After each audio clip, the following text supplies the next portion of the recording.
Hello friends, welcome to தனி ஒருவன் YouTube channel. இன்றைக்கி சிம்பிளாக வீட்டிலையே கொஞ்சம் இனிப்பான ஸ்நாக்ஸ் எப்படி பண்ணலான்னு தான் பார்க்க போகிறோம். அதுக்கு ஒரு பெரிய குக்கர் எடுத்துக்கோங்க, இல்லை ஒரு பெரிய பாத்திரம் எடுத்துக்கோங்க. அதோட 2 டம்ளர் சுகர் எடுத்துருக்கோம். உங்கள் இனிப்பு நீங்கள் எப்படி சேர்ப்பீங்களோ அதுக்கு ஏற்றது மாதிரி சுகர் எடுத்துக்கோங்க. சுகரை நல்லா ஃபைன் பவுடராக அரைச்சிக்கிறணும். இதை நம்ம வீட்டிலே இந்த ஸ்நாக்ஸ் பண்ணிக்கிறலாம். ஒரு 1 வீக் 10 டேஸ் வரைக்கும் இந்த ஸ்நாக்ஸ் நம்ம வச்சுக்கிறலாம். வீட்டில் நல்லா பவுட்ராக அரைச்சிக்கோங்க. அரைச்சிக்கிட்டு நம்ம எடுத்துக்கோங்க. அதே மாதிரி தண்ணி கொஞ்சமாக எடுத்துக்கோங்க. தண்ணி சேர்த்துக்கிட்டு இப்போ பவுட்ரு பண்ணி வச்சுருக்கிற சுகரை ஆட் பண்ணிக்கோங்க. ஆட் பண்ணிவிட்டு நல்லா விஸ்க் வச்சு கலந்து விட்டுக்கோங்க. உங்களால் எவ்வளோ தூரம் கலந்து விட்டுக்க முடியுமோ அவ்வளோ தூரம் விஸ்க் வச்சு அடிச்சிருங்க பவுட்ரு சுகரை. அதோட உப்பும் கொஞ்சம் சேர்த்துருங்க, மிக்ஸ் பண்ணிடுங்க. ஏலக்காய் பொடி சேர்த்துக்கோங்க.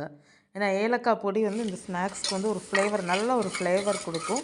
எல்லாத்தையும் போட்டு ஒரு மிக்ஸு தாங்க, அடிச்சுக்கிட்டே இருங்க. எவ்வளோ தோணுமோ அந்த அளவுக்கு விஸ்க வச்சு ஒரு அடி அடிச்சுட்டே இருங்க. இதோட மைதா மாவு எடுத்துக்கிறணும். மைதா மாவு உங்களுக்கு நீங்கள் இப்போ இந்த தண்ணி பதம் இருக்கு இல்லையா, அந்த அளவு நீங்கள் எடுத்துக்கோங்க. நம்ம 1 டம்ளர் தண்ணி தான் சேர்த்தோம். ஆனாலுமே எங்களுக்கு கொஞ்சம் அதிகமாச்சு. அதோட நெய் இருந்தால் நெய் எடுத்துக்கோங்க. அப்படி இல்லைன்னா ரீஃபைண்ட் ஆயில் யூஸ் பண்ணிக்கோங்க. இந்த நெய், ரீஃபைண்ட் ஆயில் நீங்கள் அந்த தண்ணி பதத்தோடய வச்சுருக்கீங்களா, அப்போவே விற்க வச்சு நல்லா மிக்ஸ் பண்ணிக்கிறணும். இதோடு நீங்கள் மைதா மாவு சேர்த்து நல்லா பிசைஞ்சிக்கிறணும். மாவு நல்லா பிசைஞ்சு ஒரு 3லேருந்து 4 மணி நேரம் கொஞ்சம் நல்லா ஊறணும். சப்பாத்தி மாவு பதத்துக்கு இருந்தால் போதும். ரொம்ப தண்ணியாக இருந்துச்சுன்னா நீங்கள் அதுக்கேற்றது மாதிரி மாவு அப்போவே ஆட் பண்ணி பிசைஞ்சுக்கோங்க. ரொம்ப தண்ணியாக இருந்ததுன்னா இந்த ஸ்நாக்ஸ் நல்லா வராது உங்களுக்கு. அதனால் கொஞ்சம் மாவு, சப்பாத்தி மாவு பதத்துக்கே நீங்கள் மைதா மாவு பிசைஞ்சு வச்சுக்கோங்க. ஒரு 3லேருந்து 4 மணி நேரம் நல்லா ஊறணும். ஊறிட்டு நம்ம அந்த ஸ்நாக்ஸ் ப்ரிப்பேர் பண்ண ஸ்டார்ட் பண்ணிக்கிறலாம். இப்போ மறுபடியும் இதை விஸ்கை வச்சு நல்லா கிண்டிட்டு அதோடு நீங்கள் நல்லா கை வச்சு பிசைஞ்சு எடுத்துக்கோங்க. ஒயிட் சுகருமே உங்களுக்கு தேவையான அளவு எடுத்துக்கோங்க. இது ஒயிட் சுகரில் பண்ணும்போது இந்த டேஸ்ட்டுக்கு இருக்கும். உங்களுக்கு நீங்கள் வேறு எதுலேயாவது ட்ரை பண்ணணுன்னா நீங்கள் ட்ரை பண்ணி பாருங்கள். நாங்கள் ஒயிட் சுகரில் தான் பண்ணோம். நாட்டு சர்க்கரையில் நீங்கள் பண்ணி பார்க்குறதுனா பண்ணுங்கள். சுகரும் உங்களுக்கு தேவையான அளவு தேவைக்கேற்ப நீங்கள் ஆட் பண்ணிக்கோங்க. ஏன்னா எங்களுக்கு கொஞ்சம் ஸ்வீட்டாக தான் இருந்தது. சப்பாத்தி மாவு மாதிரி பண்ணி வச்சுக்கோங்க.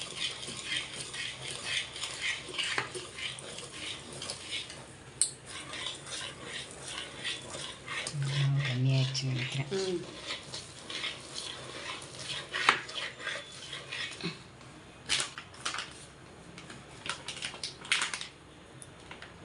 போதும் போதும், அரை இது போட்டு பாருங்கள். இழுத்துரும்.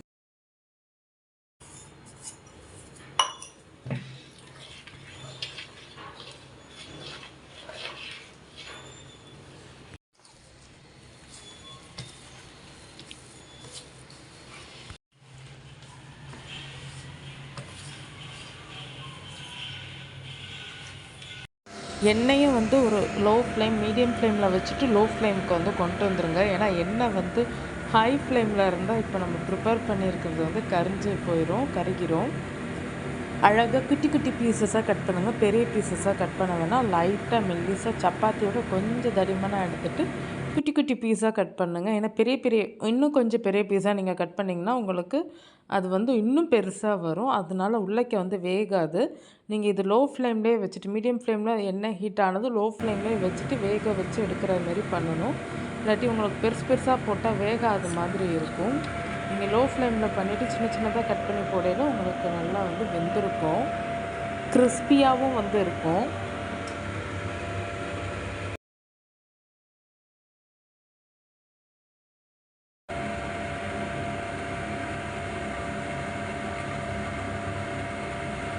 என்ன கொதிக்குதான் செய்யுது. அதை அங்கே உள்ளே இருந்தது ஒரு பீஸ் கிடக்குன்னு வச்சுன்னா எடுத்துக்கிறது. நிறைய தெரியுது. புரியுதா? தெரியுது. மேலே வேலை வருது.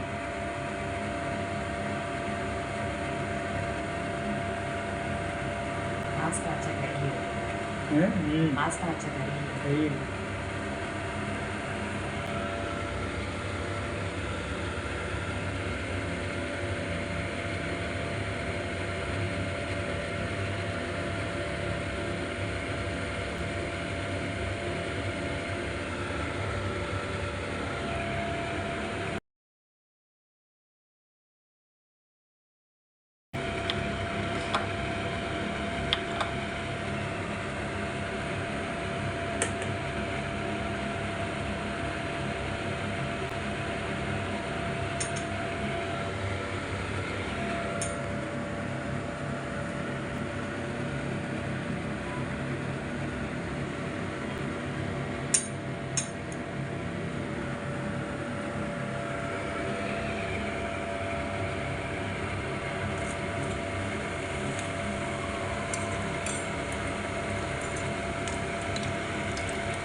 இதெல்லாம் பார்க்கும்போது ஒரு கடை ஆரம்பிக்கலாம்னு தோணும். ஆனால் எங்களுக்கு இருக்கிற திறமைக்கு இதை மட்டும் வச்சுட்டு ஒரு கடையை ஆரம்பிக்க முடியாது.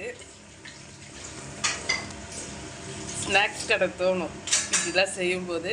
பிரியாணி கடையும் தோணும் பிரியாணி செய்யும்போது. ஆனால் ஹோட்டலுக்கு போனால் சாப்பிட மட்டும்தான் தோணும்.